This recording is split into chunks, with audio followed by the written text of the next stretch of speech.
Hello，你好，係啊 ，Alan 係啊，多謝，你走嚟多謝，同鄉僻壤。哇，唔好咁講啊！呢度哇地方好大喎，似乎係新裝修喎。係啊，冇錯，我哋啱啱裝修完。其實我哋而家大家見到呢個地方咧，就我哋都係叫做多用途嘅一個活動室啦。咁其實好多時因為我哋都製作好多教育片啦。咁好多時都係喺呢個場地嗰度拍嘅，咁啊寬敞啲，可以做好多 setting 啦。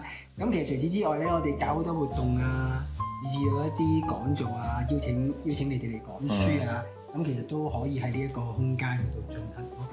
咁除此之外咧，我哋都添置咗一啲運動器材啦，就方便一啲物理治療師啊，一啲體適能嘅導師啊，去有一啲指導我哋一啲癌症病人咧去做一啲運動。哇，犀利喎！即係成個 gym 咁樣喎，呢度真係啊！係啊，咁我哋一係唔做啊嘛，做就要做好啲，勁啊！最揾啲最專業嘅朋友合作咁樣咯。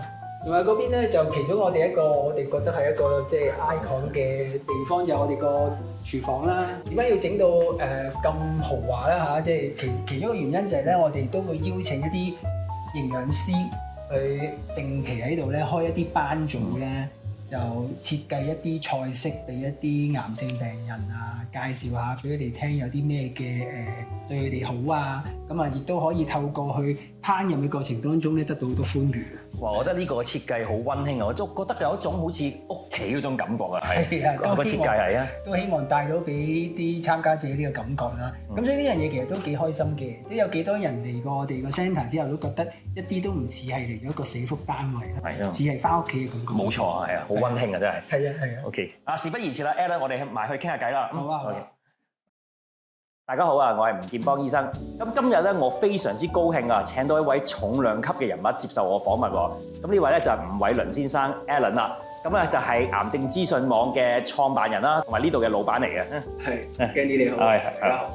Alan 啊，其實咧癌症資訊網咧 Cancer Information 咧可以話係喺香港咧最成功嘅一個關於癌症嘅 NGO 嚟嘅喎。咁其實咧都想問一問你當時點解會想成立呢一個嘅組織嘅？其實好啊，多謝Dr. Candy 今日嘅邀請啦嚇。我哋係最成功嘅癌症組織，我諗就仲有一段好長嘅路要跑，呢個即係過譽啦。不過都好多謝你欣賞先。講翻我自己少少啦，其實我係喺2003年嘅時候咧，我自己個人確診呢個鼻咽癌。係。其實繼後嗰5-6年咧，我成個 family 咧，即係包括我幾位家姐同哥哥，我爹哋媽咪，都陸陸續續 cancer 病發。咁因為呢個病復發嘅有，離開咗我哋嘅家庭嘅有。咁所以喺嗰幾年嘅時間入邊咧，我就可以體驗到即係一個病患者同埋一個照顧者究竟去面對嘅問題係啲咩嘅。喺呢個歷程入邊咧，我自己最大嘅感受，即係除咗係要打一場好逆境嘅一場仗之外咧，好睇到其實個社會上面咧喺支援同埋去 support 一啲 cancer patients and their families 嘅 support 係好唔夠，尤其是係喺資訊嗰方面嘅層面。係當然啦，而家講緊2000幾年嘅時代咧。社交網絡冇今日咁成熟啦，咁當其時，譬如我想揾一啲資料咧，其實可能要去圖書館啱啊，係借書係啦，以前年代係啦，睇書咁啊，跟住上網就可能我係揾啲文字，跟住到而家就上網大家睇片。冇錯。咁但係當其時上網你能夠揾到嘅資源咧，資訊啊，其實係好貧乏嘅，尤其是係華文。係啦，因為譬如話一啲醫學嘅 paper 啊，FDA 最新嘅一啲 approve 咗嘅一啲相關嘅治療方案等等咧，其實華文係跟得好貼嘅，即係我揾到嘅所有嘅資訊咧，可能都滯後3-幾年起碼㗎啦已經。喺呢個時候，我睇到一個好大嘅一個落差。到我自己真係走過一段路嘅時候，我就一直都好有一個諗法啦。我係唔係可以做一啲嘢去令到一啲後來者去行一條冇咁辛苦嘅路？咁呢個其實就係我成立癌症資訊網嘅初衷啦。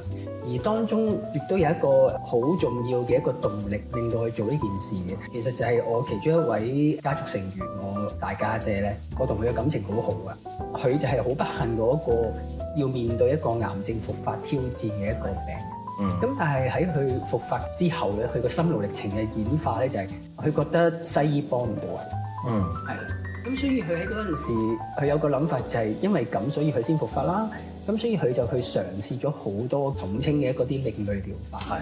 咁我自己個人就比較相信科學嘅。咁所以喺嗰陣時同佢之間咧有好多嘅一啲 argue 嚇，我唔係好支持佢咁樣做。到最後佢都離開咗我哋家庭。咁呢件事對於我嚟講有好大嘅一啲感觸。兩個層面嘅。第一個層面就係我更加肯定我要喺資訊嘅層面嗰度咧做得更加多。我唔想再有人去報我家人後塵，錯失咗佢哋一個黃金治療嘅時機。呢個係我其中一個好大嘅動力。頭先講到我大家姐嘅部分啦，我同佢之間嘅關係咧就有兩點，就成為咗我嘅動力去推動成立癌症資訊網。第一點就係咧，如何去同當事人交流去支援佢咧？即使我哋覺得我哋好有道理係啱嘅，但係未必係諒解佢當其時嘅心情。可能當中嘅聆聽實在太少。如果問我，我的確係有啲遺憾，就係喺佢在生嘅時候唔可以做到一個俾到佢一種支援嘅感覺。咁所以喺繼後，我希望可以喺支援我哋嘅會員嘅時候咧，或者一啲不幸者嘅時候咧，我哋能夠有一個更加好嘅聆聽嘅耳朵。咁呢個係第一點咯。第二點就係其實喺陪佢走最後呢個歷程嘅時候咧，我見證過好多嘅一啲另類療法。真係五花八門幾荒天大謬嘅都有。咁令到我更加覺得正確嘅癌症資訊係非常之重要。咁所以我好希望可以去建立到有一個平台，係提供一啲正確嘅一啲資訊，而確保所有嘅後來者咧可以行一條比較平坦嘅道路，唔會錯過治療嘅黃金時間。非常之好。係啦，咁啊 Alan 頭先你提到一啲嘅另類療法啦，其實就係即係我哋話叫 alternative medicine 啦，係嘛？咁其實咧我自己個人都有啲意見嘅對於呢啲嘢係。嗱，咁我都明白咧，其實咧有好多嘅病患者咧，佢哋可能會對一啲傳統嘅西醫治療咧會比較失望嘅，因為其實始終現代醫學有佢嘅局限，因為始終就算話我哋近呢10幾20年嚟講啦，個科學發展得非常之快，有好多新嘅治療，有標靶，有免疫治療係嘛？但係始終咧係有一部分嘅病人咧不能獲得呢個好處嘅，甚至可能係最終佢哋都會有出現嘅抗藥性啊，或者係個疾病繼續進展啊。咁好多時人咧喺一個真係失望又或者係慌亂嘅底下咧，其實咧會有好多唔同嘅想法嘅。呢個我係非常之了解嘅，即係一個人即係生死關頭啦，都會有個求生嘅意志。於是乎咧，好多時咧就會將佢哋嘅一啲嘅 attention 咧，去走去咧一啲嘅唔係咁傳統嘅道路上面去走啦。我會覺得咧，其實咧，我哋只要小心分辨咧，有時一啲另類嘅嘢咧，未必一定完全係唔好嘅。嗱，譬如舉個例子啦，而家我哋好興一啲叫靜觀啊 mindfulness 啦，或者係冥想啦。我自己個人覺得咧，呢啲咧其實會令到我哋嗰個心情咧會 calm down，係真係會可以冷靜去應對。咁同埋咧，好多時咧，我哋都知道咧，呢啲係會令到我哋個人嘅思緒穩定。咁一個人嘅思緒穩定咧，好多時咧會令到我哋免疫系統咧，其實都會係有一啲嘅改善嘅。所以我都相信咧，其實咧只要係一啲小心嘅選擇嘅話咧，咁其實咧有時呢啲嘅輔助或者另類嘢未必一定完全壞事嘅。不過我亦都想講咧，傳統嘅醫學咧同呢啲嘅另類嘅治療咧，我覺得唔係一定一個矛盾或者係互相抗衡、相衝，唔係嘅。有好多時咧，我哋覺得咧係有個道路可以去走咧，就係咧互相互補，係甚至係做個 combination。就好似頭先咁講，一個西醫嘅治療啦，再加上一啲嘅 mindfulness 嘅一啲嘅放鬆嘅 technique 啦，其實呢啲係一個好嘅路向嚟添嘅。傳統嘅一啲醫學咧，經歷咗好多嘅幾百年嚟啦，即係現代嘅醫學嘅發展，做過好多無數嘅嚴謹嘅實驗。一隻新藥develop 出嚟咧，都會做一啲叫做係對照嘅實驗啦。我哋可能會經歷呢個1期、2期、3期嘅臨床研究，裏邊牽涉咗可能幾千人甚至幾萬人嘅研究。咁我哋有個好嚴謹嘅科學數據出嚟，話呢隻藥有效咧，先至會推出市面嘅。咁呢個係全世界做一個新藥研究咧，都係必走嘅道路。所以我覺得呢一個傳統嘅醫學嚟講咧，其實可以話係最大化。可以比起我哋即係人類患病嚟講咧，係獲得最大嘅好處嘅，真係。咁當然啦，有少部分嘅人可能都依然未能夠獲得好處。咁呢個係科學要不斷去發展啦，因為始終科學嘅道路係不斷去進步緊嘅。科學係有佢嘅局限性，但係喺而家現今治療嚟講咧，呢個亦都算係所有 option 之中咧比較好嘅方向嘅咧。